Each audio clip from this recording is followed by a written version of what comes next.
大家好，我是娟子。天冷了，有很多小伙伴私信说炸的油条不蓬松不筋道。今天就用我刚收到的面粉，给大家总结几个要点。我们先盛出300克的面粉，倒回盆里，加入210毫升的温水，比例按照100克面粉70毫升。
咱们的油条就做好了。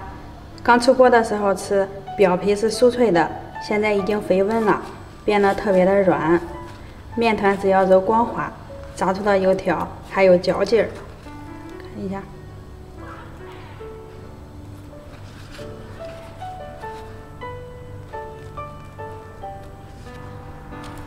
里面都是大气孔。掌握以上小技巧，你也能炸出蓬松酥脆的小油条。